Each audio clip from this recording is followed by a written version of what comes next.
तो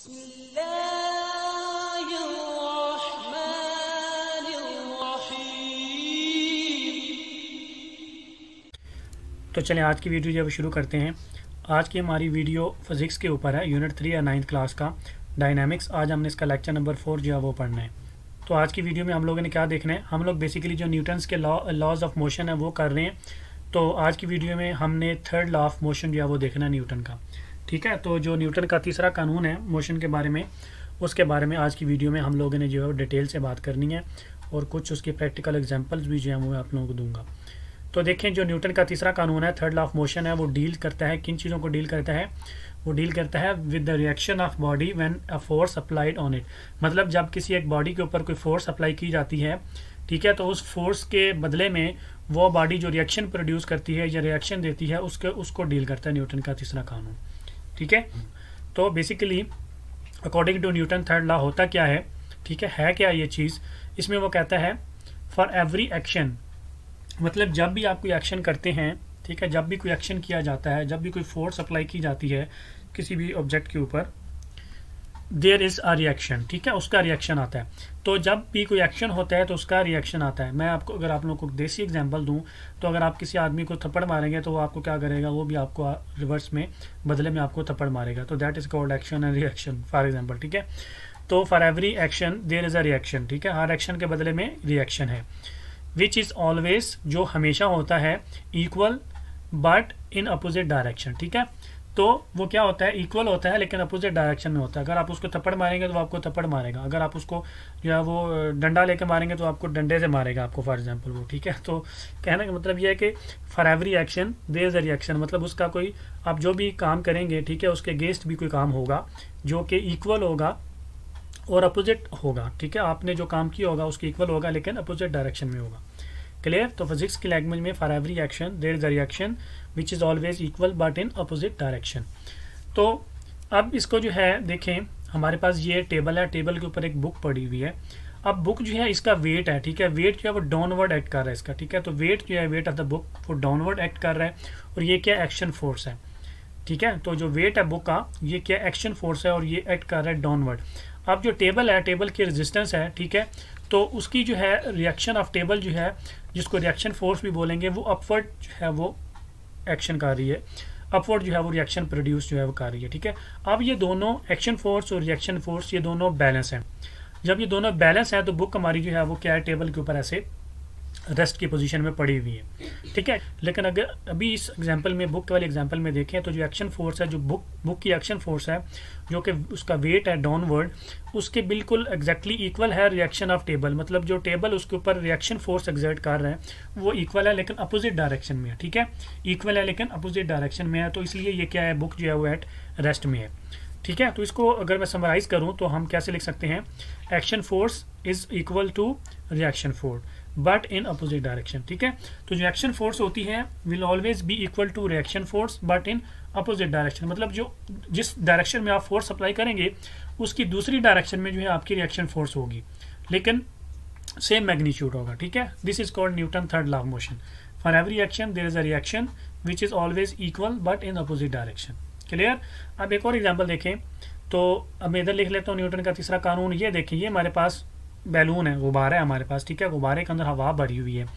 तो जब इसकी जो है यहाँ से मैं रिलीज करूँगा इसको, ठीक है, हवा को, तो हवा नीचे की तरफ मूव करेगी। ठीक है, तो इसकी डायरेक्शन ये वाली हो जाएगी। ठीक है, जो इसके अंदर से हवा निकल रही है गुब्बारे के अंदर से, उसकी डायरेक्शन डाउनवर्ड होगी, नीचे की तरफ होगी। ठीक, तो ये जो एयर बैलून के अंदर से निकलेगी ये क्या हो जाएगी, ये एक्शन फोर्स होगी। ठीक है, अब होता क्या है, बेसिकली मैं आपको प्रिंसिपल बताऊं कि ये जो बैलून है ये ऊपर की तरफ क्यों जाएगा, अपोजिट डायरेक्शन में कैसे जाता है।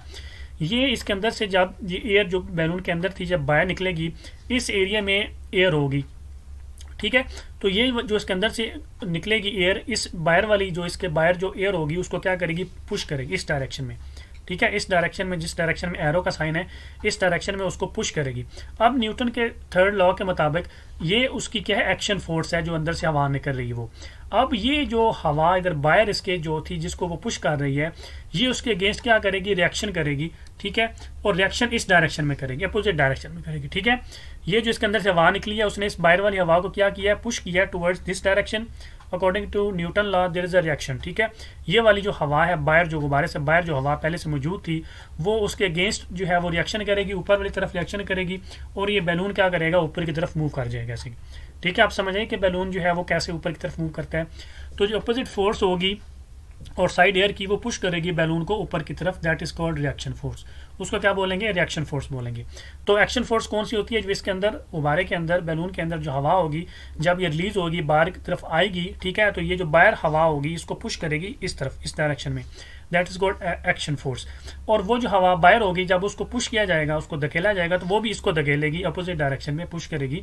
ठीक है, that is called reaction force, जिसकी वजह से बैलून जो है वो ऊपर की तरफ मूव होगा। अब एक और प्रैक्टिकल एग्जांपल देखिए हमारे पास, तो वो है हमारे पास जो रॉकेट हम भेजते हैं स्पेस के अंदर, ये एग्जांपल, ये सेम जो बैलून है वही कंसेप्ट है इसके अंदर। इसके अंदर भी वही क्या होता है, इसके अंदर हॉट गैसेस होती हैं, जब वो रिलीज होती हैं नीचे की तरफ आती हैं, ठीक है, यहाँ से अंदर बर्न होती हैं, बर्न होकर जब वो बाहर निकलती हैं, वो बहुत स्पीड से बाहर निकलती हैं। ठीक है, जितनी ज़्यादा स्पीड के साथ वो बाहर निकलेंगी, इतनी ज़्यादा जो है रिएक्शन फोर्स भी क्रिएट होगी, एक्शन फोर्स उतनी ज़्यादा होगी और रिएक्शन फोर्स भी रिजल्टेंट में उतनी ज़्यादा होगी। तो जब ये स्पीड के साथ बाहर निकलेंगी, तो यहाँ पे जो एयर होगी, ठीक है, जो इसके बैक साइड पे एयर होगी, इसको क्या करेंगी, इस डायरेक्शन में पुश करेंगी। ठीक है, तो that is called action force. जो हॉट गैसेस अंदर से निकलेंगी, बाहर की तरफ निकलेंगी, वो जो एयर बाहर होगी रॉकेट के, उसको क्या करेंगे, मूव करेंगे towards down, that is called action force. अब वो जो एयर होगी यहाँ पे जिसको ये पुश करेंगी, ठीक है, अंदर वाली गैसेस, वो इसके अगेंस्ट रिएक्शन फोर्स प्रोड्यूस करेगी, जो कि इसके अपोजिट डायरेक्शन में होगी, और उसकी डायरेक्शन क्या होगी, अपवर्ड। ठीक है, क्योंकि ये गैसेस इसको, जो एयर होगी उसको नीचे की तरफ पुश करेंगी, तो उसकी वजह से जो एयर की जो है रिएक्शन फोर्स जो होगी वो उसको ऊपर की तरफ पुश करेगी। उसकी वजह से क्या होगा कि ये आपका जो रॉकेट है ये ऊपर की तरफ मूव करना शुरू कर देगा। ठीक है, तो opposite force of outside air जो है वो पुश करेगी रॉकेट को, तो रॉकेट जो है वो ऊपर की तरफ मूव करेगा। तो ये कंसेप्ट होता है रॉकेट की मूवमेंट के अंदर। अब जितनी ज़्यादा स्पीड के साथ या जितनी ज़्यादा इसके अंदर बर्निंग होगी, स्पीड से जो है वो गैसेस निकलेंगी, उतनी ही स्पीड के साथ ये मूव करेगा। अभी आपने देखा होगा कि डिफरेंट एरोप्लेन्स या उनकी डिफरेंट स्पीड होती है, उसका यही कॉन्सेप्ट होता है कि उनके इंजन जो होते हैं वो बर्न हो रहे होते हैं, चैम्बर, ठीक है, और वो बाहर हवा जो उसकी जो बैक साइड से आपने देखा होगा कि आग जो है ना वो गर्म, जो उसकी गैसेस होती हैं वो रिलीज़ हो रही होती हैं। जितनी ज़्यादा स्पीड से वो रिलीज़ होंगी, उतनी ज़्यादा जो है उसकी एक्शन फोर्स होगी, और उतनी ही ज़्यादा रिएक्शन फोर्स उसको ऊपर की तरफ मूव करेगी। ठीक है, तो इसलिए मुख्तलिफ जो एरोप्लेन्स होते हैं, मुख्तलिफ जो फाइटर जेट्स होते हैं, ठीक है, उनकी स्पीड जो होती है वो डिफरेंट होती है, क्योंकि उनके अंदर जो कंबस्शन हो रही होती है, बर्निंग हो रही होती है, वो डिफरेंट स्पीड के साथ हो रही होती है। क्लियर? तो this is called Newton third law of motion. Newton के तीसरे कानून में वो क्या कहता है, for every action there is a reaction, ठीक है, विच इज ऑलवेज इक्वल, जो कि इक्वल होता है लेकिन अपोजिट डायरेक्शन में होता है। ये उसने किया एक्शन नीचे की तरफ, इसके बदले में ये रिएक्शन आया, और ये इक्वल दोनों मैग्नीट्यूड में है, जितनी उसने उसको पावर से नीचे की तरफ धकेला, उतनी पावर से उसने ऊपर की तरफ धकेला, ठीक है, अपोजिट डायरेक्शन में। तो ये जो है वो न्यूटन का तीसरा कानून है। क्लियर हो गया? तो आई होप कि आप लोगों को मेरी आज की वीडियो अच्छी लगी होगी। अगर आप लोगों को मेरी आज की वीडियो अच्छी लगी है तो कहने मेरे चैनल को सब्सक्राइब कर दें, लाइक कर दें, अपना बहुत सारा ख्याल रखें, दुआ में याद रखें। अल्लाह हाफिज़।